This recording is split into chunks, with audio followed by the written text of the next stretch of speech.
Wednesday, the 12th of March, 2025, and a lot of news. And I think it's by design just to completely confuse us and overwhelm us with so much that's going on internationally that we're not able to focus on what is actually going on. And I've looked at a lot of social media. It seems like my algorithms have changed, and I'm getting content that I that should not be in my algorithms at all. And I'm wondering if it has anything to do with like these elitist types that own the social media platforms. They own the media. They own the politicians. They own the friggin' literally everyone.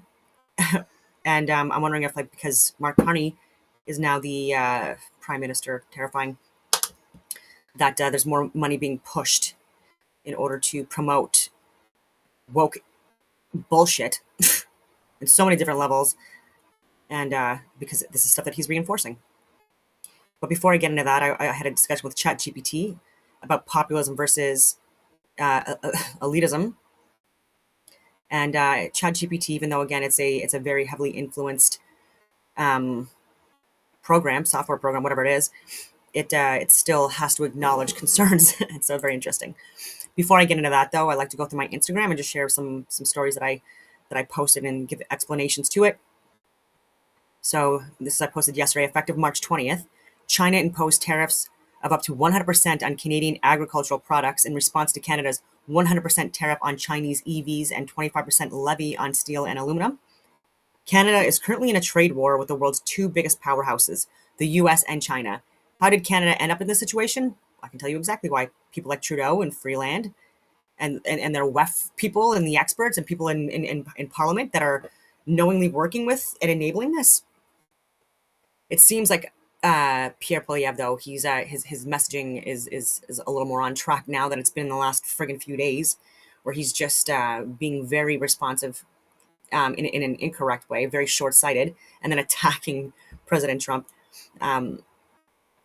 Which know your enemy. I mean, if he is an enemy, like the U.S. should be our strongest allies, and yeah, and so they're really missing the mark on that when they share stuff like that, especially publicly. I'm going to get into this, but this is what I share regarding Mark Carney, what ChatGPT said about elitism versus populism and concerns with Mark Carney. Yeah, if anyone wants to look at my videos, like on the 27th of February and even before that, I was saying that Doug Ford, yes, he's conservative, and yes, the conservatives are more popular now than they have been in a little while. But it doesn't mean that people that are within the government, that are in the conservative ridings or party, it doesn't mean that they're default, people that should be reelected when they have committed a lot of crimes and they have almost completely collapsed Ontario. I'm talking about Doug Ford. And so through COVID as well, and Ukraine, like there's so many things that he's getting wrong and has gotten wrong, and we had the opportunity to vote him out, to put pressure on the conservatives to wake the fudge up, because they're losing voters because of this stuff and getting ratioed online, and they're not even listening to people. Yeah, so this was in response to Doug Ford.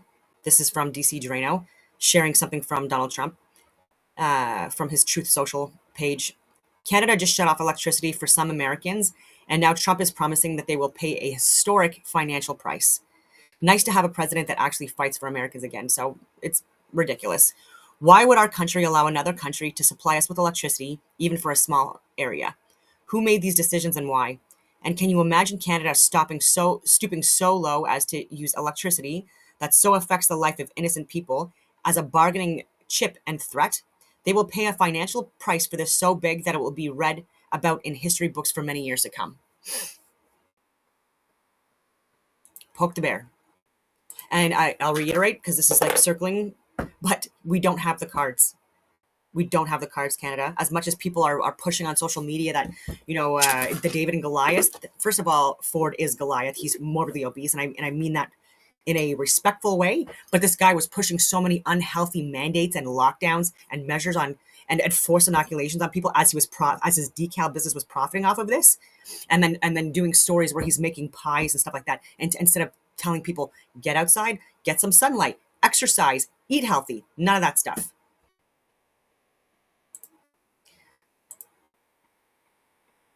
So this is wild. Damien McDonald is now charged with 14 murders in the span of under 2 years. How is that even possible? Anyway, he allegedly murdered firefighters, a UPS worker, opened fire at a club, and gunned people down on the street. You didn't know about this story because it didn't fit the narrative, and so I looked into this. There's at least one firefighter that he murdered and one that he injured and was able to and survived, and but because of the crime, it's black on black crime. People don't want to share this.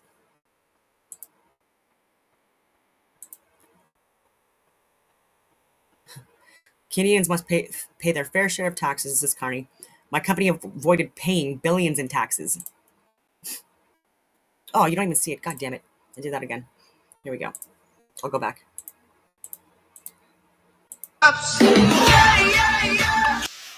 Yeah, so these are the posts that I was sharing. This is from Truth Social and DC Drano's response to it. This is the man, Damien McDonald, a murderer. Killed so many innocent people and people and heroes. Okay, this is where I left off. My company avoided paying billions in taxes in Canada. They're talking about Brookfield assets. Every time so that money that could have went towards Canadians in Canada because he was saving billions of dollars in taxes. That's why he moved to New York. So give that money to the US.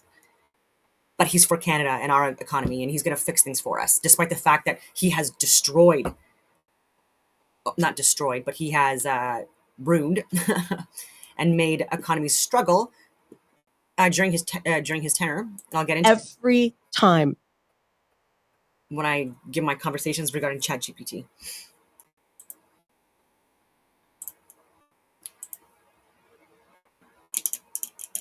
Yeah, gender confusion and culture. Shifting gears here. I'm just getting through like all my stories first, and then I'll get into the meat of the Mark Carney stuff and other things. Time a culture is on the threshold of the end, it always becomes confused about gender. When you look at what happened to the Roman Empire, Nero, everybody knows about Nero, but where did he martyr the Christians? There was a place called the Circus Maximus. It sat 150,000 people. Wow. And Nero, there was a fire that took out 10 of the 14 districts. He needed someone to blame. So he decided to blame the Christians. Why the Christians? Because they did not partake in the culture. Mm-hmm. And so he's like, I'm going to get someone outside of the culture. We're going to blame them. So he started killing the Christians. Historians said he continued to kill them because they hated humanity. What are we accused of? Hating humanity. Same spirit. Wow. Nero's first wife, Octavia, married a political alliance. He falsely accused her of adultery and had her executed. Second wife was his mistress, Sabina. Some accounts say he kicked her to death while she was pregnant. Crazy. Third wife, 16-year-old boy he castrated, dressed as a woman, called Sabina. It is the same spirit. But the more he killed the Christians, the more Christianity rose. It was the end of the Roman culture as they started to kill the Christians. And now we're in the end of an age as well, where God has set a door in front of us. And we've got, today, as we're talking, they're hearing in the Supreme Court, like, what are we going to do? Are we going to allow our children to be gender hormone transformed, or are we going to wait till they're adults? This is that perversion of the image of God, male and female, is something that always happens at the end of a culture. Every time a culture is on the interesting. Yeah. So they're getting ratioed, the conservatives too. So this is from 2 Larry Johnson 7. You're stupid if you think this is because of one president and not a coordinated effort by Bilderberg, Trilateral Commission, Freemasons, Jesuit coadjutors, etc. Yeah, I think this is definitely by design. Tell us what you think we should be. Tell us what you think we should be doing to respond, because this is from Pierre Poilievre. So he does, like, again, I call out red flags, which people are supposed to be doing. I do it peacefully, and I bring my reasons why. But here's a green flag. Retaliatory tariffs, that's short-term stuff. Trump's going to unleash their economy. What do we do? Unleash ours. We need to grant permission to Canadian businesses to build pipelines, mines, LNG liquefaction facilities that can get our gas on a boat so it can go off to Asia and Europe and break European dependence on Putin while turning dollars for dictators into paychecks for our people. In other words, bring home our resource jobs. You have to repeal the anti-energy law C-69 that Trudeau, Carney, Liberals put in place. That every premier of every political stripe has opposed and taken to court and won at. Absolutely. Unconstitutional C-69 that Carney supported. We need to massively increase our resource production, approve pipelines for construction to get our oil to both the Pacific and the Atlantic. We need to compress the time it takes to get a mine approved from 17 years today to it should be about a year to approve a mine. We should have the fastest building permits anywhere in the OECD.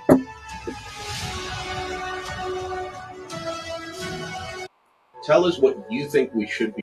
So that I thought that was a very clever response, because he didn't target the US, he didn't attack Trump, he didn't attack Americans, he wasn't threatening any retaliation like everyone's been friggin' doing. Even friggin' Daniel Smith has been terrifying.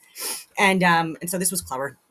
So he did get ratioed, and I think that's why when he was talking again like anti-American rhetoric and retaliations and stuff like that, but like this was very brilliant. So so obviously like his advisors, man, they need to wake the fuck up, because like they've been wrong on so many different things, and they're making Pierre look like an idiot sometimes. And even with his support with what's going on in Russia, Ukraine, and in the Middle East, and support for certain groups that are committing war crimes against humanity. And I've shared irrefutable proof about this. Look at my videos, irrefutable proof. And 4 years, and people are calling it out now as well, right? And so it's very interesting that these peaceful populist movements are working to some degree. I mean, but we're still screwed, right? But yeah, that was a very good. Well. Tourniquet on my testes. Did you hear? You gotta watch this. Well. So I've talked about the Vegas shootings. Jean Pelletier. I was one of the first people to share that, like during the Lahaina wild dews that happened, man-made and natural disaster that happened there. That he was also like the leader there, talking to media and people. He's an actor, and now hear this, because they all work in the same groups. Well, tourniquet on my testes. Did you hear the news or wow? Are you talking about how the former police chief for Las Vegas and Maui has just been named as a defendant in the most recent Diddy lawsuit? His name is John Pelletier, and he was in charge of the 2017 Las Vegas shooting case and the Maui fires. And this man has just been accused in a Diddy lawsuit. What the Or maybe you're referring to recently murdered journalist from InfoWars, Jamie White, who happened to be on the Ukrainian enemy list, aka kill list. And don't forget about the reports that USAID employees are allegedly wiping computers and burning and shredding classified documents as we speak. Oh, and there's a ceasefire between Ukraine and Russia that just got signed last night.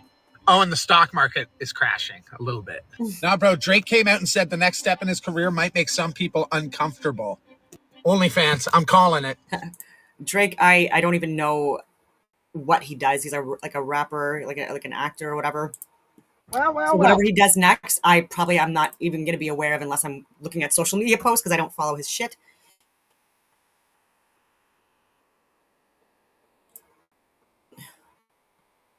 Oh yeah, this is my post regarding deportation.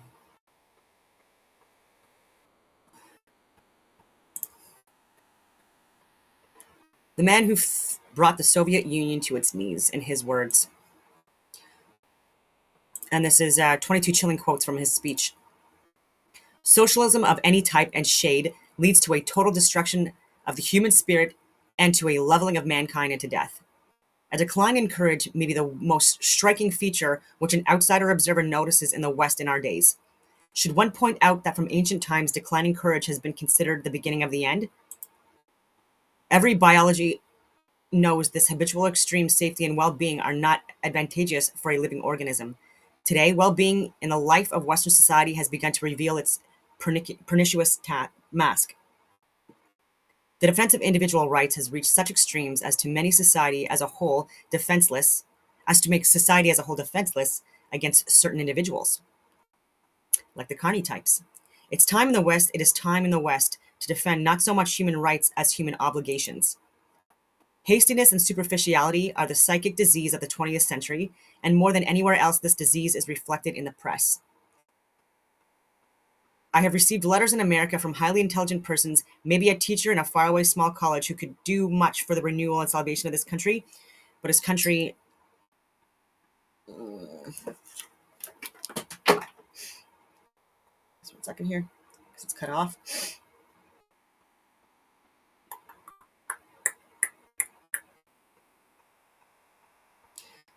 But his country cannot hear him because the media are not interested in him.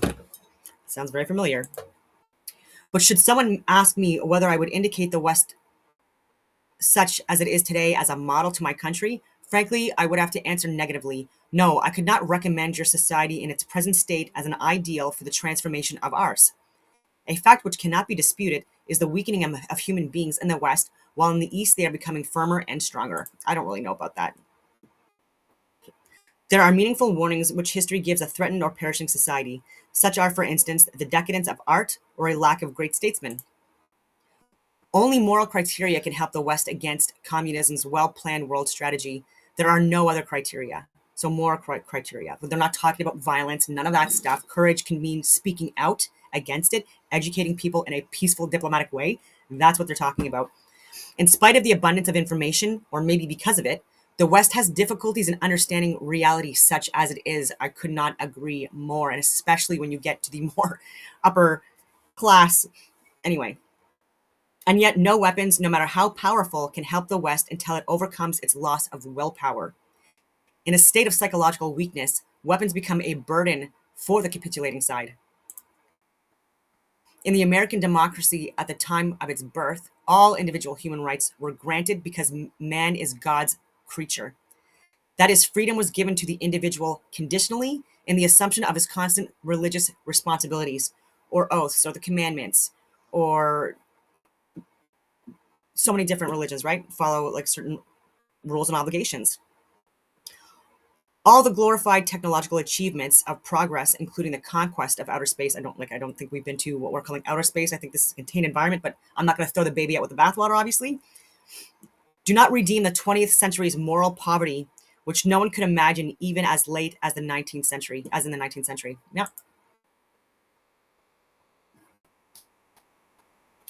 Number 16. Not by coincidence, all of communism's meaningless pledges and oaths are about man, with a capital M, and his earthly happiness. At first glance, it seems an ugly parallel, common traits in the thinking and way of lives of today's West and today's East.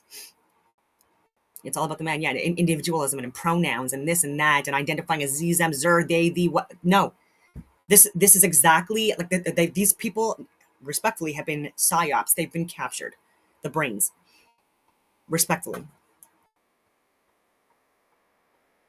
Liberalism was inevitably displaced by radicalism. Radicalism has to surrender to socialism, and socialism could never resist communism. In our Eastern countries, communism has suffered a complete ideological defeat. It is 0 and less than 0.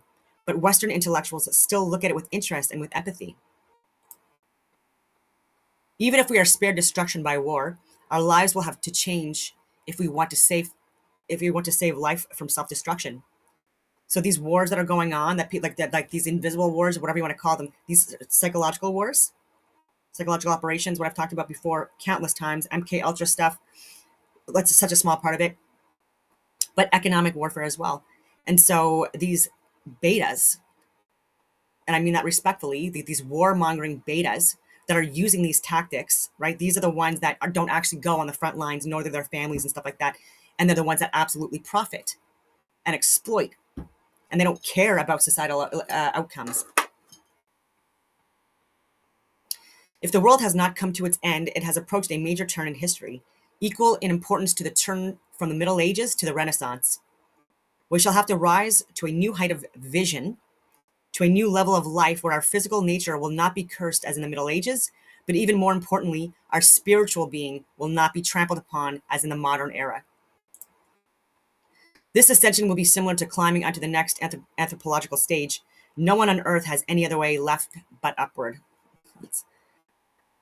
This guy was really smart. I just want to get his name again. Alexander Solzhenitsyn. So that's Solzhenitsyn. And the removal of God from people's lives. I think, it's caused a lot of destruction in the world. And so is, people's interpretations of religion as well. But these people at the top, again, exploiting wars and religion in order to benefit and profit and get land, get resources, get minerals, get money, etc. And people keep falling for it. It is what it is. I want to get into Putin's speech. Take it with a grain of salt. Again, just because I speak about corruption within Ukraine and people from Ukraine killing their own, raping their own, torturing their own for years, and then staged a planned events that where Ukrainians were killed that involved people from NATO, including the US and Canada. It doesn't mean that I'm pro Putin, right? It doesn't mean that at all, because I've been calling out atrocities on that side as well.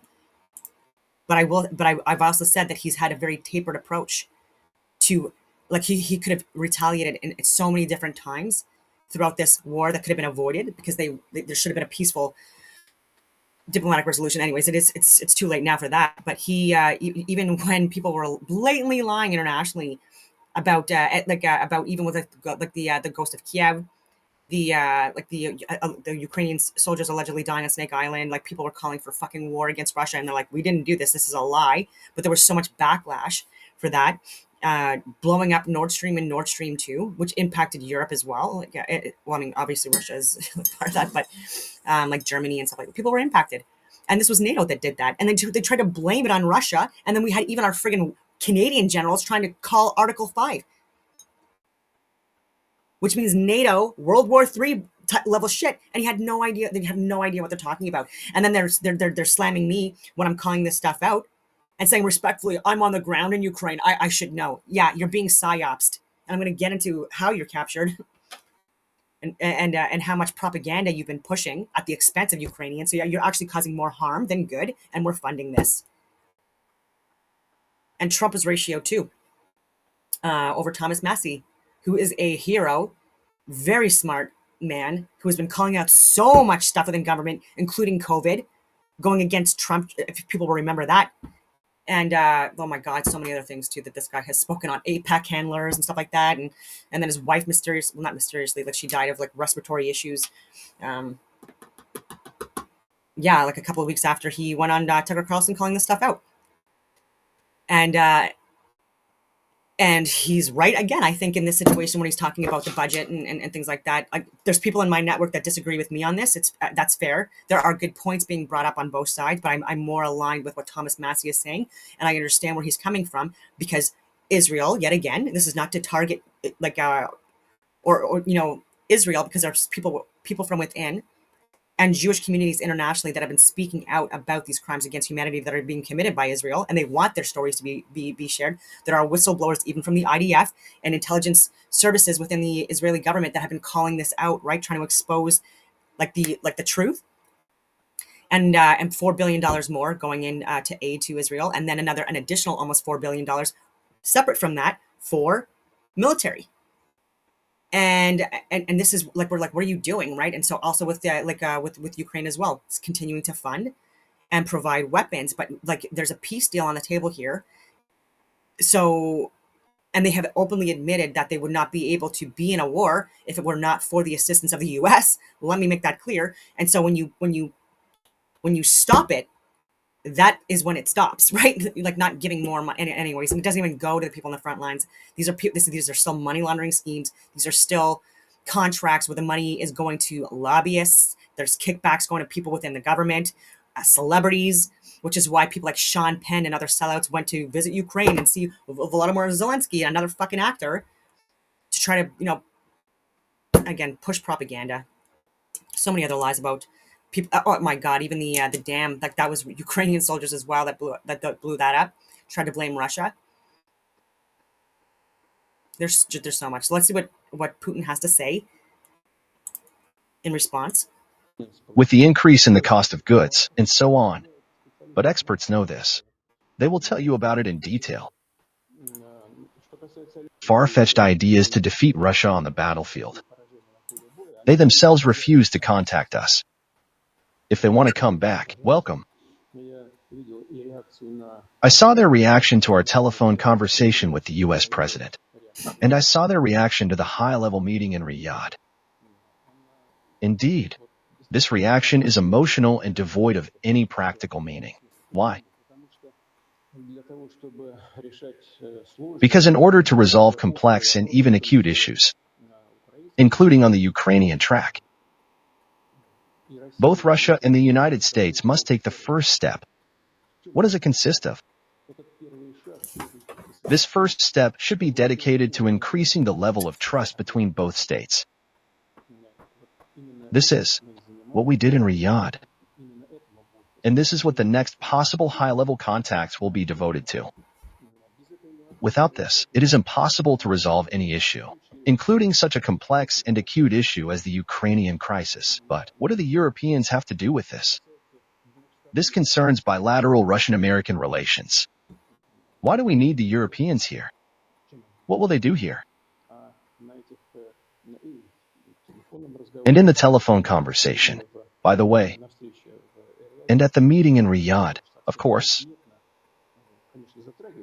the problems related to the Ukrainian crisis were touched upon. But it was not discussed there in essence. We only agreed that we would approach this. But in this sense and in this case, of course, we are not refusing the participation of European countries. But I want to emphasize, we also respect the position of our friends from BRICS, who created a group of supporters of peace. Today, I spoke with the chairman of the People's Republic of China, and we also discussed this. He informed me that the Friends of Peace group in New York will meet again soon, and they will discuss this. Not only do we welcome this, we are grateful to all our partners who raise these issues, who strive to achieve peace. Why am I saying this? Not only Europeans, but also other countries have the right and can participate, and we respect this. I wanted to ask you to comment on a few more statements by Trump, of which, as I said, there are a lot, but not all of them. Okay, not all of them. For example, he said that he wants to offer you and the head of China to cut defense budgets in half. How do you like this idea? I know, I can guess what this is based on. It is based, apparently, on the calculations of one of the British research centers, which said that our military spending was calculated at purchasing power parity. Last year, the U.S. had, I think, already $968 billion. And if you add up Russian and Chinese spending, then these figures are approximately the same. Russian and Chinese together. If you compare them with the American ones, well, first of all, we need to calculate all this. The calculations of the British Center may be correct, or they may not be very correct, or completely incorrect. We need to look at this. First, second, I cannot comment on how the People's Republic of China will react to this.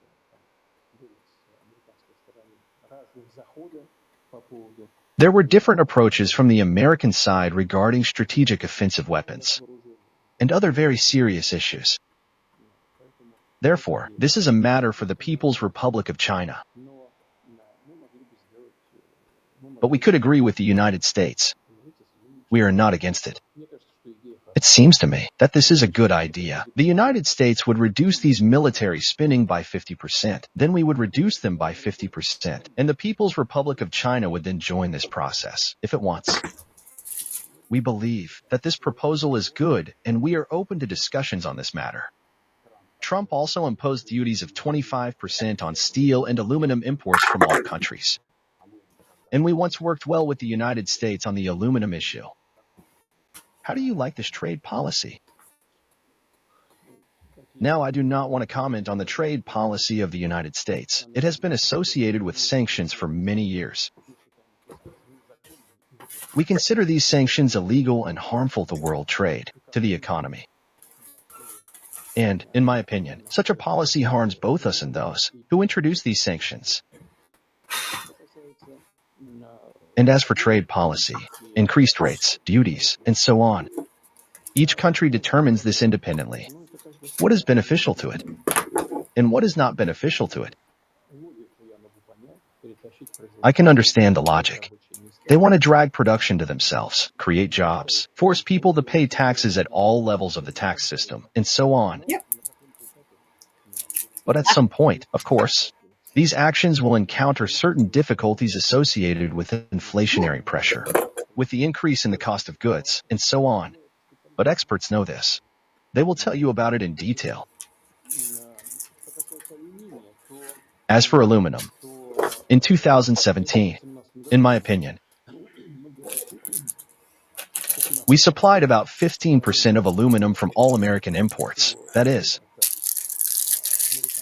about 15% of aluminum came from Russia. In general, the United States, if my memory serves me right, produces about 60% of the required aluminum itself, and 40% they receive through imports. 15% came from the Russian Federation. The main importer today is Canada. Yeah. Yeah. So he If a knows. decision is made to open the American market for our producers, then we could sell about 2 million tons of aluminum on the American market. This would not have a significant impact on price formation, but, in my opinion, it would still have a restraining effect on price stabilization. But besides this, and most importantly, in my opinion, we could think about working together with American companies in this area. For example, in the Krasnoyarsk territory, back in Soviet times, there were plans to build a new hydroelectric power station and create additional aluminum production. After all, aluminum production, first of all, requires energy, and preferably cheap energy. Hydroelectric power is cheap, and besides everything else, it is also environmentally friendly. Therefore, I repeat, there were such plans back in Soviet times. Although these are capital-intensive and investment-intensive projects, according to preliminary estimates, such a plan would cost about $15 billion in today's prices. Well, we can think about it. Yes, the policy of the current U.S. president today is to place production on the territory of the United States. But if American companies work here, this is also a considerable benefit, because the companies will earn a lot, and the corresponding volumes of aluminum will enter the domestic market at absolutely acceptable market prices. There is something to think about here, as well as to think about joint work on rare and rare earth metals, but also in other areas, including, for example, energy. By the way, a few minutes ago I read another news item from the United States. President Trump said that the United States and Russia are discussing major economic projects as part of the negotiations on Ukraine. Yes, some of our companies are in contact with each other and are discussing such projects. Thank you very much. Thank you. That was, so far so good, right? He's wanting to do collaborations. Vladimir, watched your meeting on rare earth metals. Excuse me, but I think that now all the journalists in the world are interested in rare earth metals, but in a slightly different aspect. After all, the United States, I will say very mildly, insistently asked Zelensky to sign an agreement with them regarding these resources and payment for aid to Ukraine by the previous administration, the Biden administration. How do you assess the prospects of such an agreement? This does not concern us. I do not assess this in any way, and I do not even want to think about this topic. Of course, they would need to assess these resources, how real they are, how much of these resources are there, how much they cost, and so on. But I repeat, this is not our business. Our business is what we discussed at the meeting now. Rare earth metals are a very important component. These are very important resources for modern sectors of the economy.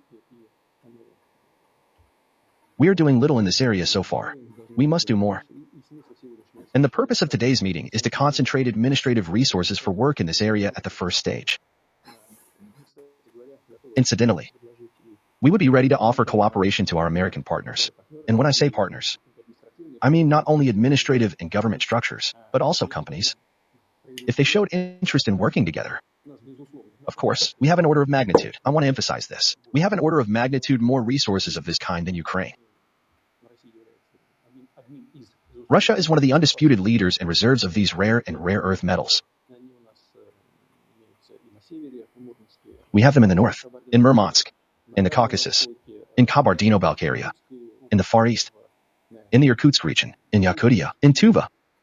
These are fairly capital-intensive investments. These are capital-intensive projects. We would be happy to work together with any foreign partners, including American ones. Yes, by the way, we would like this territory not to be used as a springboard for an attack on the Russian Federation, not to be used as a hostile springboard for us, so that ultimately it turns into a friendly neighboring state. Every day we hear many different statements from Trump. You have met with him more than once. You recently had a telephone conversation. Does he act on emotions? Of course not. Naturally, the current head of the regime in Kiev gives a reason to show these emotions. But from what I have just said, something completely different emerges. These actions of Trump are based, rather, not on emotions, but on cold calculation, on a rational approach to the current situation. In the current situation, oddly enough, frankly speaking, we were interested in Zelensky continuing to decompose the Kiev regime, with which we are in armed conflict. And from the point of view of the interests of strengthening Ukrainian statehood, of course, here we need to act, apparently, more energetically and in a completely different direction. It is necessary to bring to power people who will enjoy the trust of the people of Ukraine. And do the Europeans even understand, in your opinion, the essence of the current alignment around Ukraine? Well, you should ask them. Judging by the way they act, it seems to me that they do not really understand it, but that is not even the point. The point is that, unlike the new president of the United States, the political leaders of European states are connected with the current Kiev regime. They're engaged. And they have said and promised too much. And now, excuse the simplicity of expression, it is very difficult or almost impossible for them to steer away from this position without losing face. And considering that they are in a rather difficult and responsible domestic political period for them, elections, re-elections, they have difficulties in parliament, and so on, then, given these circumstances, it is practically impossible for them to change their position. Unlike them, the current president of the United States, the new president, the newly elected president, his hands are untied. He is free from these networks. No, he's not. That do not allow him to move forward and work towards resolving the conflict. And in his character, he probably has the ability to act straightforwardly and without any particular embarrassment. He is in a unique position. He does not just say what he thinks. He says what he wants. Well, this is the privilege of the leader of one of the large and great powers. A few days ago in St. Petersburg, I asked you about the fact that everyone now wants to have some kind of voice in Russian-American negotiations, but the Europeans continue to insist and demand the right to vote in the negotiations around Ukraine. How do you assess this? I do not see anything bad here. Probably. No one can demand anything here, especially from Russia. Let them demand from someone else. For thousands of years they have demanded anything from their vassals. Now they are demanding from them. Therefore, let them sit at home with their demands and think about how they got to this point in their lives. But their participation in the negotiation process is in demand, of course, and we have never refused to negotiate. We have had constant discussions with them. At some point, under all sorts of far-fetched ideas to defeat Russia on the battlefield, they themselves refuse to contact us. If they want to come back, welcome. I saw their reaction to our telephone conversation with the US president. and I saw their reaction to the high-level meeting in Riyadh. Indeed, this reaction is emotional and devoid of any practical meaning. Yep. Why? Because in order to resolve complex and even acute issues, including on the Ukrainian track, both Russia and the United States must take the first step. What does it consist of? This first step should be dedicated to increasing the level of trust between both states. This is what we did in Riyadh. And this is what the next possible high-level contacts will be devoted to. Without this, it is impossible to resolve any issue, including such a complex and acute issue as the Ukrainian crisis. But what do the Europeans have to do with this?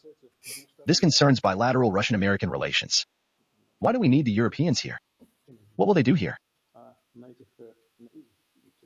And in the telephone conversation, Because the heads of the EU are part of the Bilderberg crew too, and they're pushing an agenda.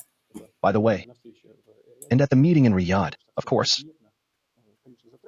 the problems related to the Ukrainian crisis were touched upon. But it was not discussed there in essence. We only agreed that we would approach this. But in this sense and in this case, of course, we are not refusing the participation of European countries. But I want to emphasize, we also respect the position of our friends from BRICS, who created a group of supporters of peace. Today, I spoke with the chairman of the People's Republic of China, and we also discussed this. He informed me that the Friends of Peace group in New York will meet again soon, and they will discuss this. Not only do we welcome this, we are grateful to all our partners who raise these issues, who strive to achieve peace. Why am I saying this? Not only Europeans, but also other countries have the right and can participate, and we respect this. I wanted to ask you to comment on a few more statements by Trump, of which, as I said, there are a lot, but not all of them. Okay, not all of them. For example, he said that he wants to offer you and the head of China to cut defense budgets in half. How do you like this idea? I know, I can guess what this is based on. It is based, apparently, on the calculations of one of the British research centers, which said that our military spending was calculated at purchasing power parity. Last year, the US had, I think, already $968 billion. And if you add up Russian and Chinese spending, then these figures are approximately the same. Russian and Chinese together. If you compare them with the American ones, well, first of all, we need to calculate all this. The calculations of the British Center may be correct, or they may not be very correct, or completely incorrect. We need to look at this. First. Second, I cannot comment on how the People's Republic of China will react to this. There were different approaches from the American side regarding strategic offensive weapons and other very serious issues. Therefore, this is a matter for the People's Republic of China. But we could agree with the United States. We are not against it.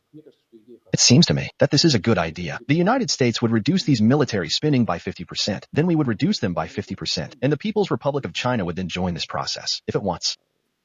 We believe that this proposal is good, and we are open to discussions on this matter. Trump also imposed duties of 25% on steel and aluminum imports from all countries. And we once worked well with the United States on the aluminum issue. How do you like this trade policy? All countries. Now, I do not want to comment on the trade policy of the United States. It has been associated with sanctions for many years. We consider these sanctions illegal and harmful to world trade, to the economy. And, in my opinion, such a policy harms both us and those who introduce these sanctions. I agree with that. Impact on price formation, but, in my opinion, it would still have a restraining effect on price stabilization. But besides this, Enough of that. So it looks like he wants peace. He wants deals. He wants to work and collaborate with the U.S. and other European countries. And he talks about the concern and welfare for Ukrainians and having their own independence, all that stuff. Wrong one. All right. Before I get into other videos and my ChatGPT, I wanted to share something from Candace Owens. That's it. There we go.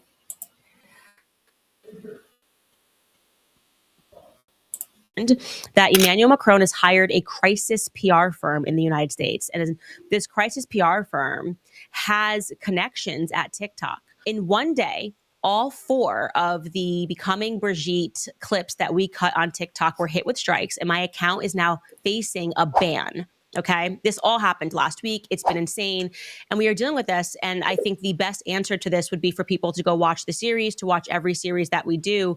But it is difficult for me to put into words how utterly deranged and psychopathic it is that this man is trying to move through the United States court systems to shut down speech, and has now hired a crisis PR firm to try to deal with TikTokers to be banned for discussing the truth. And I'm telling you, it's getting me to the point that I want to do a second series on Emmanuel Macron, because I will not tolerate this. I think it's completely ridiculous. This is insane. I learned that Emmanuel Macron has hired a crisis PR. Yeah, so even like the US and Canada getting infiltrated by these friggin' rogue elitists just for telling the truth. They don't want this out there.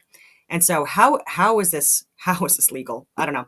And it completely impacts her financial streams, and she's telling the truth. So take a look at that.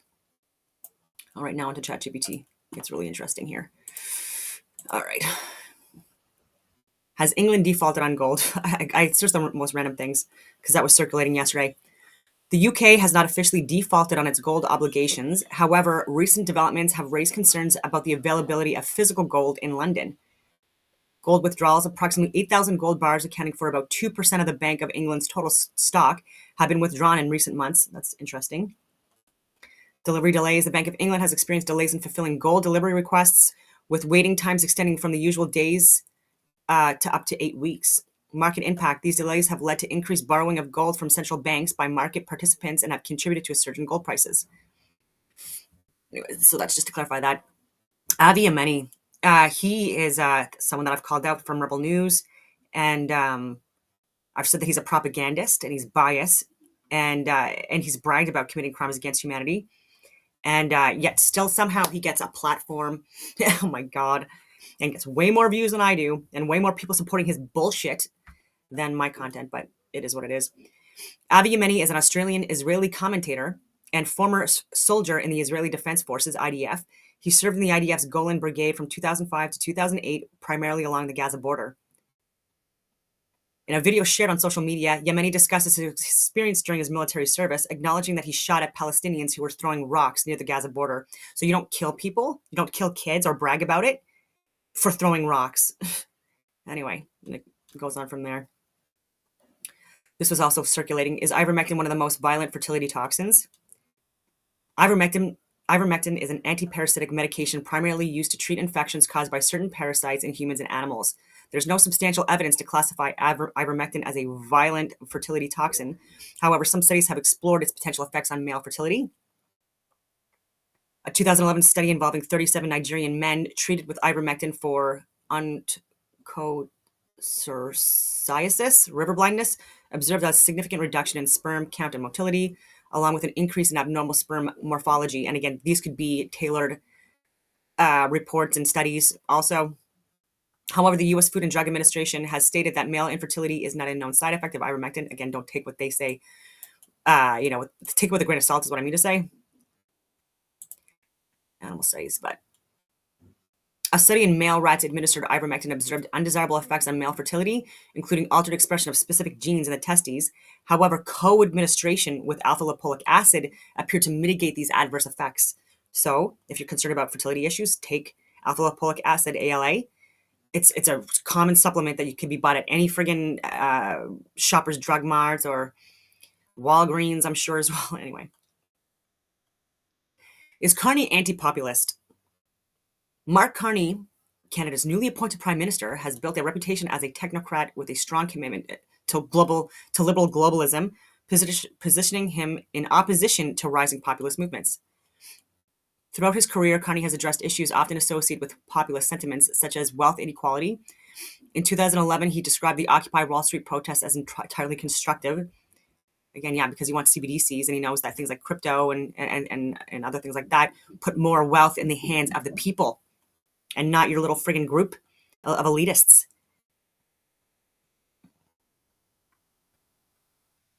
So what is a populist? Just for everyone. A populist is someone who supports or promotes the idea that the people, often defined as ordinary citizens, should have more power, often in opposition to the elites, such as political leaders, corporations, or intellectuals. Or intellectuals. Like, what do they even mean by that? This is what I mean. Like, and people like, oh my God. Populism is a broad political style that can exist on both left and right of the political spectrum. Key features of populism: anti-elite sentiment. No, it's not even about elitism. It's about these people creating these class wars and stuff like that, and lying to people, exploiting them, committing crimes against humanity, all of that stuff. We're calling that stuff out. And there are people that are part of corporations, intellectuals, etc., that are also calling this stuff out. And they would be considered populist, as if it's some kind of a negative thing. The people versus the establishment. Populists claim to represent the real people against a detached ruling class. Strong leadership. Many populist movements rally behind a single leader who promises to fix the system. Direct appeal to citizens. Populists use simple emotional language to speak directly to people, often using social media to bypass traditional media. Simple emotional language. This is what I mean. Like, this is such a fucking fudging, biased system or engine, ChatGPT. Some populists focus on national identity and immigration, right-wing populism, with others focus on economic inequality and social justice, left-wing populism. In their examples here, examples of populism, Donald Trump, by the way, it's President Trump. You're so quick to talk about Mark Carney is the newly elected prime minister, but like, you're not going to respect Donald Trump enough to like even call him the president. Right-wing populism, nationalist, conservative, anti-immigration, and that's such a lie too, because it's not anti-immigration, it's anti-illegal immigration. It's anti-exploiting Canada and its resources without contributing anything back and actually hating us in the process. Increasing crime rates and all that stuff. Foreign temporary workers, people here on student visas that are here again exploiting us. And again, I'm looking at another Canadian border security show. And it's showing a guy coming in from Pakistan, and he was allegedly only going to be here for a week or whatever it was, and he was given from the Pakistan government $100,000, and in his bag he had like over 12 pairs of pants and stuff like that. So clearly this guy was going to come here, or came here with the intent of staying here for and that much money. It's just very interesting to me, and he didn't have a ticket back either. And so this is just like a minor annoyance that CBSA has to deal with on a literal daily basis. And I know someone that works CBSA in Montreal, a really friggin' busy airport, and she deals with so much frustration. Is populism good or bad? Populism can be both positive and negative depending on its use. Obviously, anything like that applies to anything. Positives gives a voice to people who feel ignored by traditional politicians, can bring attention to real social and economic problems, which is what we're trying to do, promotes direct democracy and challenges corrupt elites. Can lead to authoritarianism if the leader ignores democratic institutions. The irony in that, with Justin Trudeau declaring an unconstitutional emergency act on people when he staged and planned. But anyway, that narrative and proroguing government just because he didn't want a carbon tax election or a vote of non-confidence. And there's so much more as well. Not complying with RCMP to provide evidence for his corruption.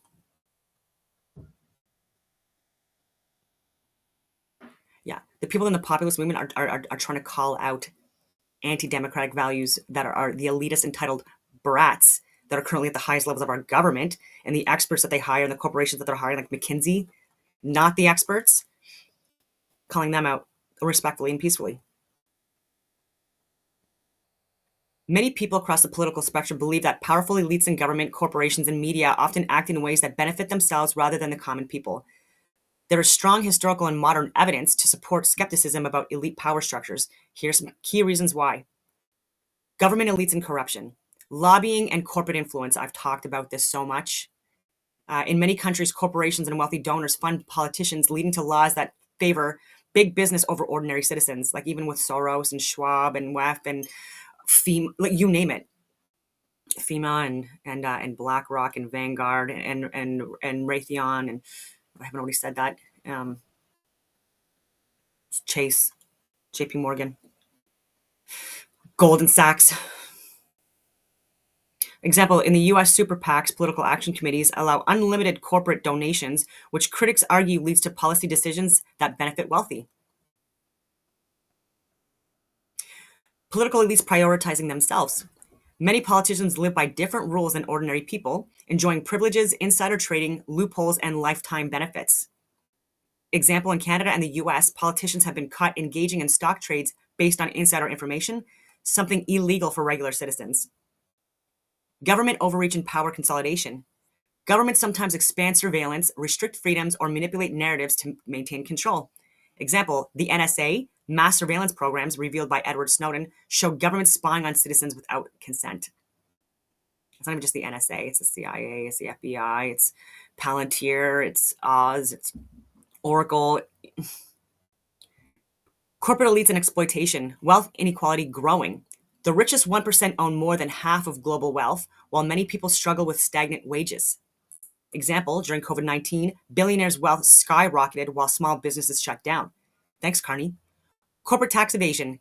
Many multinational corporations pay little to no taxes using loopholes and offshore accounts. Example, Amazon and Apple paid close to $0 in federal taxes some years despite making billions. And you want to look at Brookfield, Carney,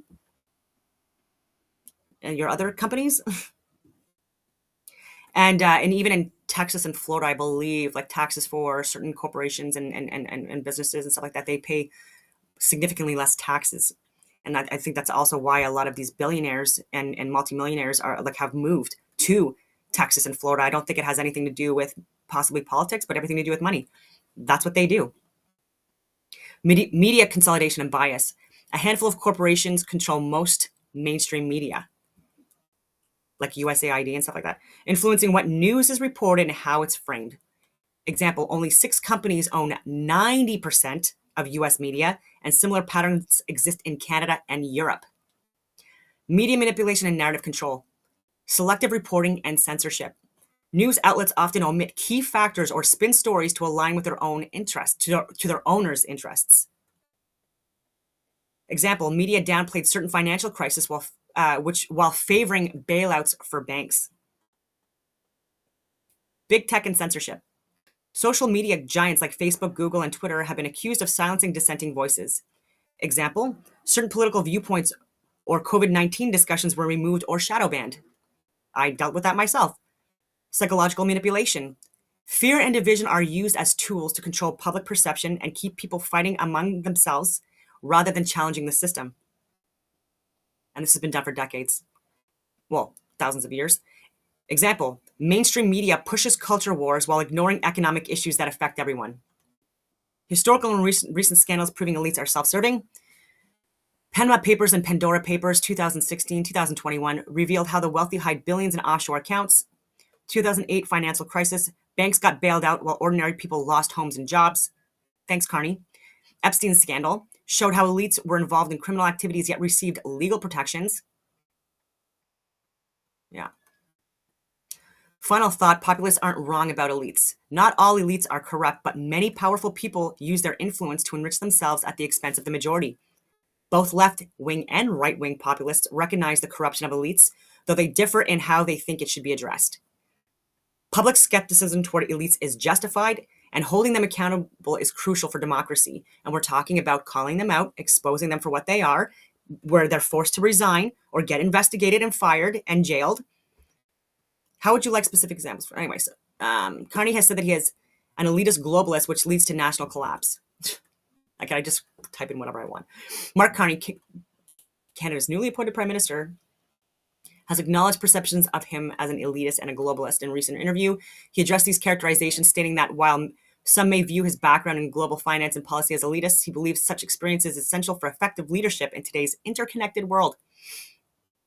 He said being a globalist elitist is exactly what Canada needs. What? Yeah, as has faced criticism from political opponents who accuse him of prioritizing personal profit over national interests. Conservative leader Pierre Poilievre, for instance, has claimed that Carney will sell out Canada for his personal profit and has systematically done it his entire time as a corporate insider. These critiques stem from Carney's extensive career in global finance, including his roles as governor of the Bank of Canada and the Bank of England, and his position at Brookfield Asset Management, where he led the firm's environmental, social, and governance (ESG) investment strategy. However, supporters argue that Carney's global experience equips him to navigate complex economic challenges and defend Canada's interest on the international stage. Bullshit. His interest on the international stage, not ours, Canada. Reference his whole friggin' career. Yeah, he faces immediate challenge of addressing escalating trade tensions with the United States, particularly in response to tariffs imposed by President Donald Trump. Carney has pledged to defend Canadian sovereignty, hilarious, and protect the nation's economic interests amid these external pressures. Like, it's just a joke. Bilderberg, EU, Goldman Sachs, energy companies not Canadian, moving Brookfield high up in the WEF. These are concerns for Canadians. Your concerns about Carney's affiliations with global institutions, banking elites, and corporate interests are valid and shared by many Canadians. Let's break them down in a fact-based way. Bilderberg Group involvement.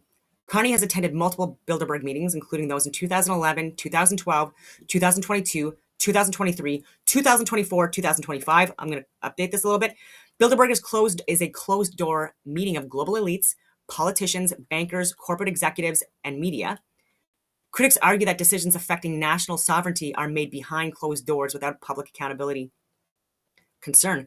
What influence do unelected global elites have on national policies? A lot. European Union and globalist ties. Carney was governor of the Bank of Canada, 2013 to 2020, and helped navigate Brexit's economic fallout. Look how it is. And you left a mess. You left a dumpster fire just like you did in Canada. People don't realize how bad it was. Profiting yourself and your wealthy friends and not Canadians. Very clear. Yeah. He's been a major supporter of the European-style governance model, emphasizing centralized banking and regulation. Concern. Will Carney prioritize global financial stability over Canadian sovereignty? Goldman Sachs background. Carney worked for Goldman Sachs for 13 years before entering public service. Goldman Sachs is known for profiting from financial crisis, lobbying governments, and influencing economic policy. Past examples? There's many, but the 2008 financial crisis where Goldman Sachs was bailed out while ordinary people suffered. So that's right. The person that was with Goldman Sachs for 13 years and then switched over to our banking bailed them out. I wonder how much of a kickback he got from that. I wonder if he got invited to like really nice parties on yachts and in mansions and stuff like that because of that. Concern. Will Carney put corporate banking interests ahead of working Canadians? And the answer is yes, because he already has, and there is facts. There is proof. Brookfield Asset Management, moving to the US. Carney was a top executive at Brookfield, a Canadian investment giant with over $800 billion in assets. Brookfield moved its headquarters from Toronto to New York last year, 2024, citing business growth opportunities. So he can't even manage Canadian businesses in Canada, and so he will avoid the taxes that go to Canadians, like by moving, just like so many other people have done, because you collapsed our economy and made it unsustainable. Carney claims he left the company before the final decision was made, but critics say he was involved in pushing for it. No shit. Concern. If Carney couldn't keep a major Canadian company in Canada, how can he grow the Canadian economy? World Economic Forum, WEF influence. Carney is a high-ranking member of the WEF. Do you see the connections here? This is me not trying to be hateful. I don't know the guy personally. I just know his influence internationally over the past few decades. And of course, I have concerns. Like, this guy should not be the Prime Minister of Canada. Like, I can't even stress that enough. Where he promotes policies like central bank digital currencies, CBDCs, and climate finance. WEF has advocated for the Great Reset, which pushes for centralized economic and social planning. Concern. Will WEF policies erode Canadian economic independence and increase government control over personal finances? The answer is yes. Energy policies and foreign influence. It's not like I'm just saying this, right? Like I was even left and right. I've called out people that are committing, whether they know it or not, like crimes or implementing measures or policies or mandates or legislation that is actually like anti-Canadian. And yeah. Will Carney's policies harm Canadian energy independence and cost Canadian jobs? The answer is yes. Final thought. Should Canadians be concerned? Carney's connection to global financial elites, the WEF, and foreign corporate interests are concerning. His role in moving Brookfield to the US raises red flags about economic loyalty. His energy policies and financial background suggest he prioritizes corporate and globalist interests over working class Canadians. Bottom line, Canadians have legitimate reasons to question whether Carney will serve the interests of Canada or global elites. Yeah, he's expressed concerns about populist movements over the years, emphasizing the potential risks they pose to economic stability and liberal democratic values. The irony in these points. His technocratic approach and commitment to global cooperation often contrast with populist ideologies. Yeah, so advocacy for liberal, like, what are you talking about? Carney has been a steadfast advocate for liberal globalism, promoting international cooperation and economic integration. This perspective often positions him in opposition to populist movements that favor nationalism and protectionism. Imagine that. Concerns about economic nationalism. It's about so much more than that. He was warned that economic nationalism, a common theme in populist rhetoric, can lead to protectionist policies detrimental to global economic stability. The irony in that. He's talking about his friends.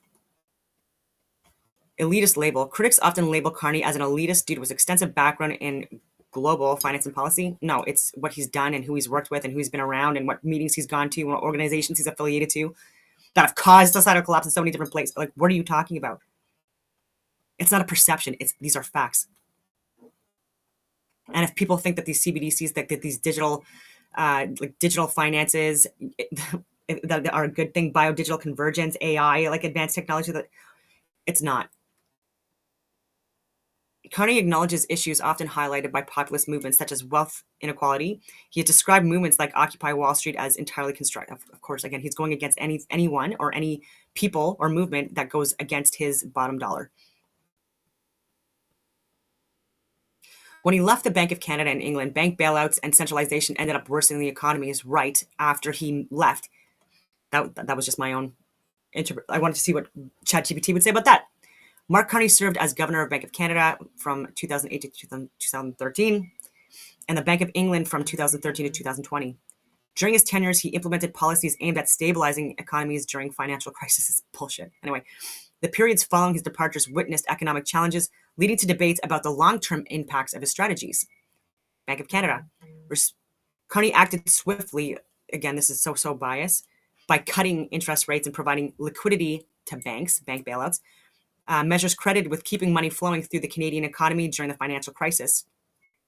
After Carney's departure in 2013, Canada faced economic headwinds, including declining oil prices and reduced exports, leading to a weaker Canadian dollar and slower economic growth. While these challenges were influenced by global factors, some critics argue that the previous monetary policies may have contributed to the vulnerabilities. Agreed. Carney's tenure coincided with the Brexit referendum. He warned about potential economic damages from leaving the EU. Of course he did. His friends are from the head of the EU, and they're also listed on the Bilderberg nominal roles and stuff like that. Following his departure in March 2020, the UK economy faced uncertainties related to Brexit and the onset of the COVID-19 pandemic. Carney advocated for increased regulation and centralization to prevent future financial crisis. Critics argue that such measures may have stifled innovation and contributed to economic sluggishness post his tenure.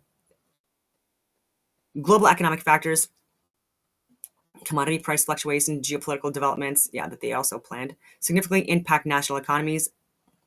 Yeah, just saying that, like, blaming him solely. I wasn't blaming him solely, but he was the governor of the fucking banks. What are you talking about?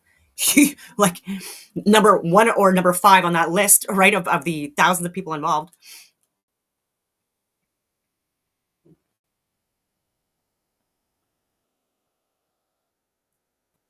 Yeah, debates continue regarding the long-term effects of his policies. No shit. Mark Carney served as informal advisor to Prime Minister Justin Trudeau in 2020, where we had like the worst economic downturns, offering guidance to the government's economic response to the COVID-19 pandemic. During this period, Canada implemented significant fiscal measures to support individuals and businesses, leading to increased government spending and a rise in national debt. This was a disaster. Like he was a disaster in this. And look at the financials to where this money was actually going. Like a lot of people were not even Canadian. Like a lot of people were not even entitled to this friggin' money, and printing money, devaluing the dollar during this time as well. So like he was the advisor during that. Like again, it was like the worst job ever. Look at the stats, the analytics. Don't just take my word for it. Please, never do. Do your own research. Excuse me. Yeah, our economy is a mess now under him, and 2024 as well. Like he was also involved in economic downturns. Between 2018 and 2024, Canada's federal government recorded the 7 highest years of per person spending in its history. By 2024, inflation-adjusted spending per person, excluding debt interest costs, reached $11,856, surpassing previous peaks during the 2007-2009 financial crisis in World War II. Consequently, the federal debt nearly doubled from 2014-15 to 2024-25, approaching $2.1 trillion, with projections indicating continued deficits. Canadians faced increasing costs of living with significant hikes in housing prices and other essentials. Yeah. While Carney provided advice during the pandemic's onset, attributing the entirety of Canada's subsequent economic challenges solely to his guidance would be an oversimplification.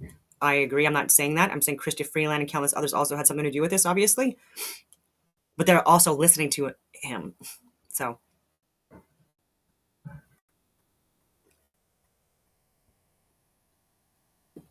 Implemented measures to stabilize the Canadian financial system. Notably, he reduced interest rates and provided additional liquidity to banks. Like it's this part here, right? Yeah. Oh, this is a good thing for Canadians. No, it's not. Okay. Again, it's so manipulated. Google as well. Critics argue. Oh, wait, let's go down here. Carney has participated in multiple Bilderberg meetings. I already talked about this. Annual private conference of influential figures from various sectors, which has been a subject of public scrutiny due to its confidential nature. Talks about WEF still.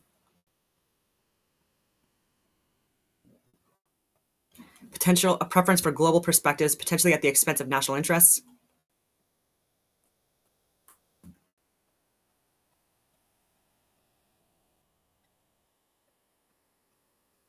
So I asked the question, do you think an elitist who has worked with the people and companies he has is less dangerous than a populist? The real question is who holds more power and how do they use it? Both elitists and populists can be dangerous in different ways depending on their actions and intentions. Let's break it down objectively. Elitist leaders, the risk of power concentration. Elitists are deeply connected to corporate, banking, and government institutions. They favor centralized power and expert-driven policies, often ignoring public sentiment. But again, these experts that they're hiring and these studies that they're using, this is all stuff that's manipulated. They promote globalist economics, sometimes at the expense of national sovereignty. Many have connections to groups like Bilderberg, WEF, Goldman Sachs, etc., which make policies behind closed doors. Crony capitalism, these are the dangers. Policies benefit corporations and banks more than the public. Lack of transparency, backroom deals with elites lead to distrust. Disregard for democracy. They assume experts know best, sidelining public will. And by the way, their experts have not known best. When we refer to 9/11, when we refer to January 6th, what actually happened, when we refer to the Freedom Convoy, when we refer to COVID, when we refer to what's actually going on in Europe right now, especially what's going on with Russia and Ukraine, what's going on in the Middle East, what's going on in Israel and Palestine. People like myself, who they're considering to be a populist type, I am just trying to share the truth. Anyway.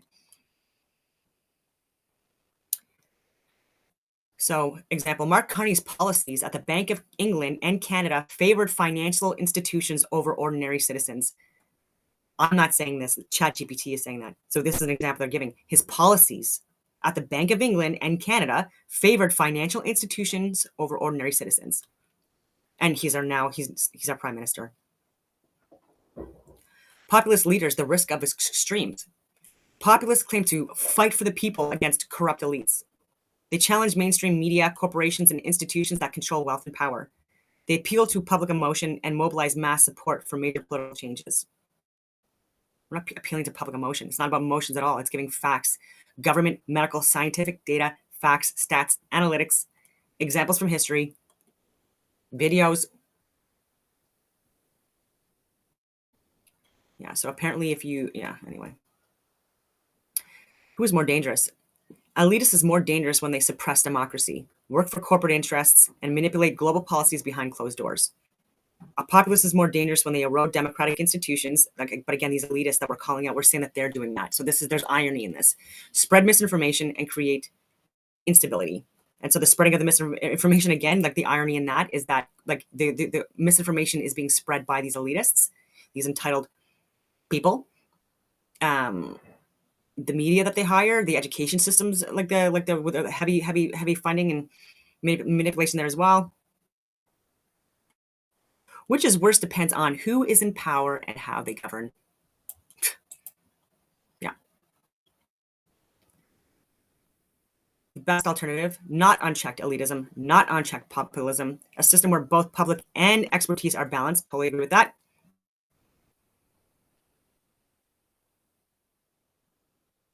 So I took that point and I said, an elitist is more dangerous when they suppress democracy, work for corporate interests, and manipulate global policies behind closed doors. Like Carney? Question mark. Yes, Mark Carney's background and affiliations fit many of these traits associated with elitist power structures. And that does raise valid concerns. Let's look at the evidence behind why people are worried about Carney prioritizing, I'm just going to close this, elitist interests over democratic accountability. His corporate and financial ties. Goldman Sachs. Carney worked for 13 years at one of the most powerful investment banks, which has been tied to global financial manipulation and bailouts benefiting the ultra risk, including during his friggin' time there. Brookfield Asset Management. As an executive at Brookfield, he played a role in moving the company's headquarters from Canada to the US, raising concerns about corporate loyalty. Bank of Canada and Bank of England. His policies favored financial institutions, central banks, and market stability over public interest. And he's talking about market stability. Again, like that's such a fucking, anyway, oversimplification and smoke and mirrors. Is Carney serving Canadian citizens or the corporate elite that have always benefited from his decisions? Globalist organizations and hidden agendas. Bilderberg Group attended multiple meetings of a secretive invite-only group of political and corporate elites who set international policies behind closed doors. Again, that's not a democracy. That's not a democracy. World Economic Forum, WEF, serves on the WEF Foundation board, an organization that promotes the Great Reset, which includes shifting economic control to centralized institutions, international ones, I might add, IMF and G7 policy influence, advocates for a global financial system controlled by central banks, and pushed for carbon taxation and economic restructuring. Concern. Why should an unelected banker connected to WEF and Bilderberg be trusted to put Canada first? Good question, ChatGPT. Bank bailouts and economic policies. During the 2008 financial crisis, he ensured banks were supported with massive liquidity injections while ordinary citizens struggled with inflation and housing affordability, kind of like we're doing now. Under his leadership, financial centralization increased in both Canada and the UK, putting more control in the hands of fewer institutions. He advocates for central bank digital currencies, CBDCs, which could allow governments and central banks to control individuals' financial transactions. So if they don't like what you're sharing, because it goes against like their like his narrative, they can shut down our banks. They've done it already in Canada. You think they wouldn't do it again? The Liberals have done it. And people in other countries as well. We're considered to be first world countries. People have gotten debanked, deplatformed, so many different things. And that it's complete control. And so if you are not meeting your carbon tax quota for the month, maybe you don't get any, maybe you have like some kind of like financial, you will have financial ramifications for that. So concern, does Carney believe in economic freedom for individuals or total control through financial centralization? Anti-populist and anti-democratic tendencies. Carney has openly criticized populist movements, calling them dangerous. So during COVID and stuff like that, anyone that was giving medical, scientific, and government data regarding the pandemic, we were considered to be dangerous. at best. Yet he is an unelected figure influencing national policies. And look, Viva Frei was talking about this. Other people have. Like, there used to be an investigation into the voting that happened on the Liberal side. Apparently, there was over 350 registered voters that were planning on voting, and only 100, I think it was like 150,000 were able to. And so there are so many people that wanted to vote that they were considered to be like not able to. They gave no reasons why, and again, like, this needs to be looked into, because that's tampering with elections. Oh my God! To like, for our new leader of the country, anyway, people are investigating that. I hope that makes more mainstream news. Likely not, because it also bought and paid for by him.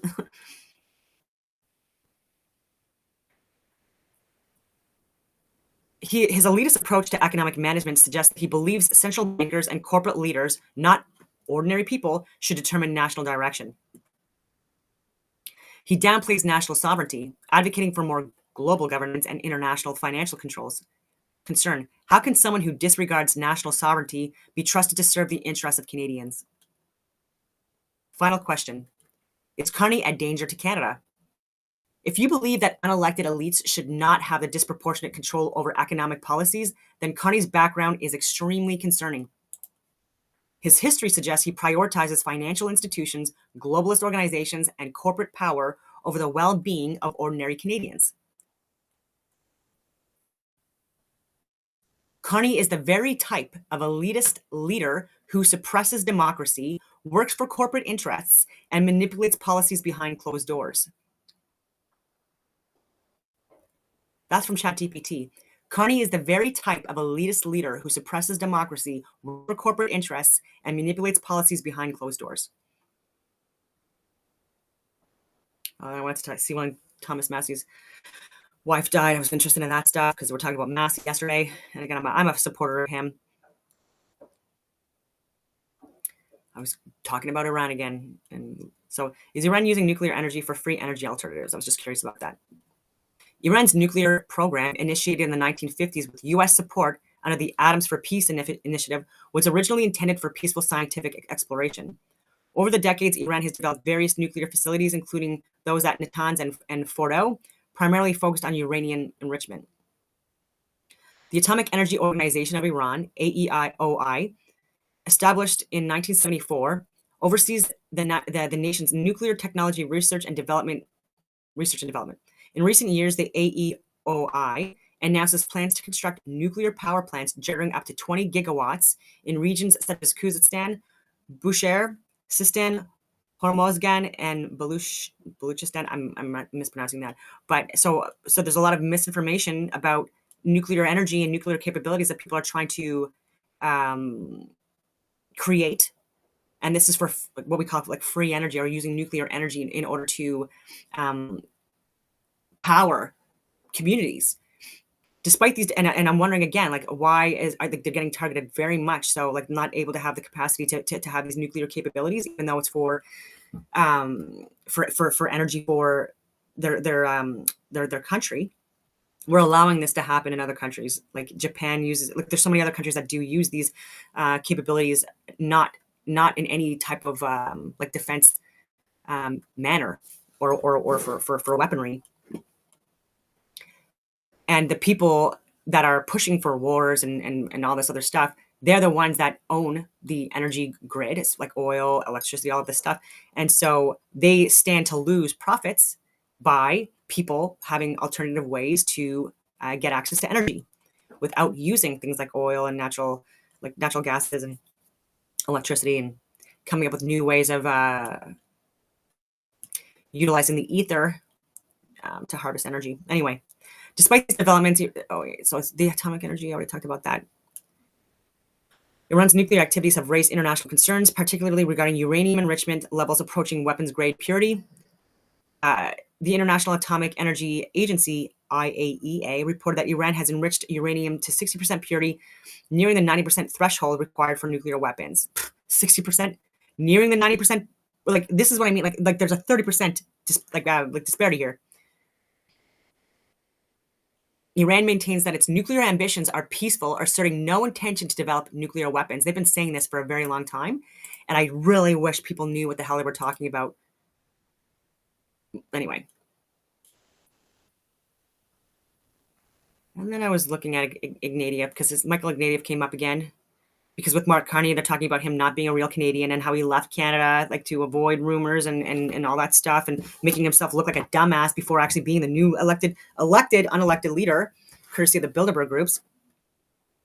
And so, like, Michael Ignatieff, there was a smear campaign against him decades ago, and which is why Stephen Harper won. I believe it was Stephen Harper, and he lost. Yeah, so I mean, there are people that were part of WEF but have since severed ties, even Pierre Poilievre and Maxime Bernier. Yeah, so he serves on the board of trustees for the Carnegie Corporation of New York. As president and rector of Central European University, CEU, from 2016 to 2021, Ignatieff led the institution during its relocation from Budapest to Vienna due to political pressures in Hungary. He has critically analyzed the EU's role in supporting member states, highlighting how funding and corporate investments can influence national policies. So there doesn't seem like there's any scandals. I'm just going to say there's been criticism. The just visiting controversy, 2009, 2011. One of the biggest political attacks against Ignatieff during his time as Liberal Party leader was a claim that he was an elitist outsider who spent most of his life outside Canada. The Conservative Party launched a major campaign calling him just visiting, emphasizing that he lived abroad for decades, Harvard, BBC, international academia, and questioning his commitment to Canada. That's fair. Support for the Iraq War, 2003.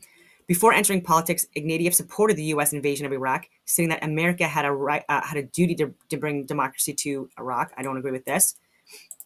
This contradicted the Liberal Party's historical opposition to the Iraq War, leading to criticisms when he became Liberal leader. Later, he admitted his support was a mistake, saying he was wrong. So he did clarify.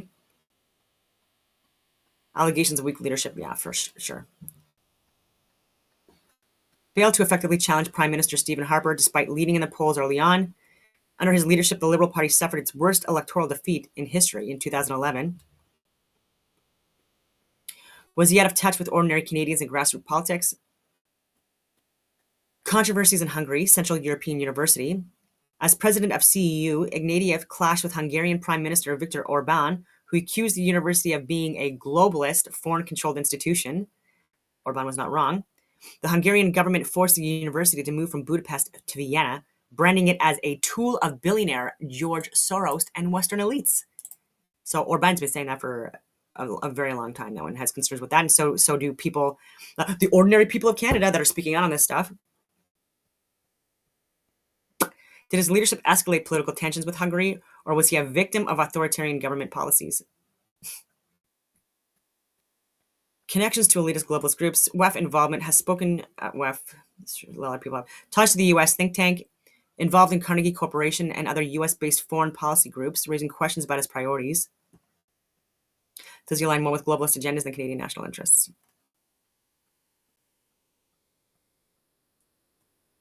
Anyway, we talked about his book, 1993 book, Blood and Belonging, Journeys in the New Nationalism Coles Notes. He received criticism for that. Nationalism, identity, ethnic conflict, politics. Key takeaway, nationalism's two faces, civic versus ethnic. Civic nationalism based on shared laws, values, and institutions rather than race or ethnicity. Example, US, Canada, UK. And so I wanted the Coles Note versions of this book. And so far with this, I'm agreeing with a lot of this. Ethnic nationalism, rooted in blood, language, and heritage, often exclusionary and prone to conflict. Yugoslavia, Ukraine, Germany. Ignatieff warns that ethnic nationalism is the biggest threat to peace in the modern world.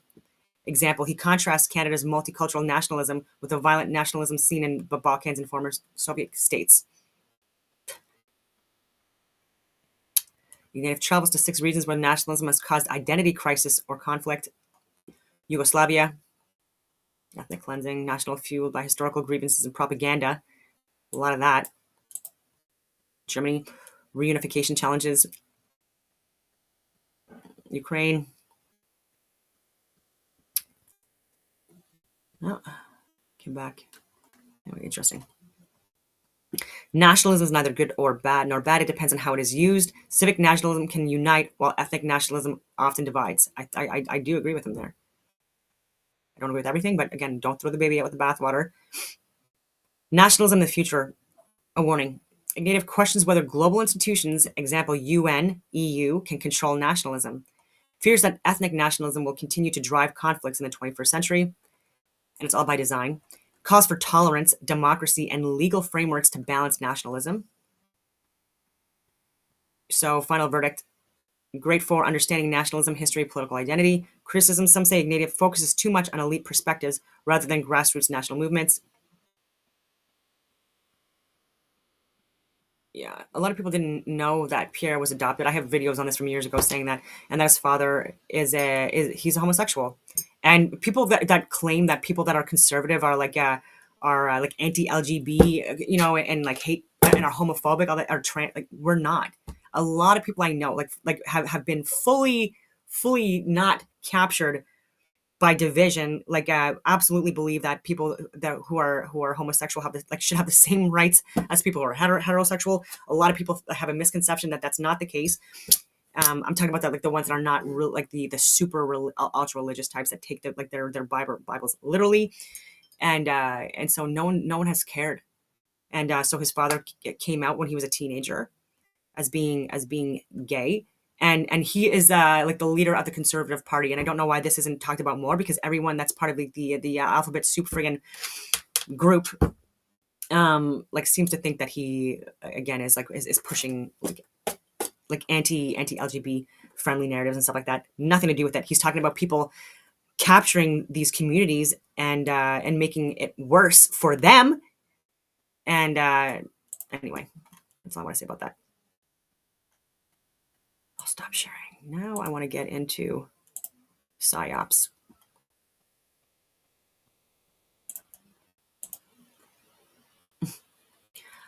I'm going to have to go to switch over to Rumble only. I'm sorry that people are getting ads and pop-ups and having to go on premium in order to watch my channel, but I'm saying right now there's a lot more targeted attacks on people that are sharing information that goes against the mainstream, and especially on YouTube. And I don't like, I'm on my third strike on YouTube, and so I have to wait. Or else my entire YouTube account will get deleted again for the millionth time.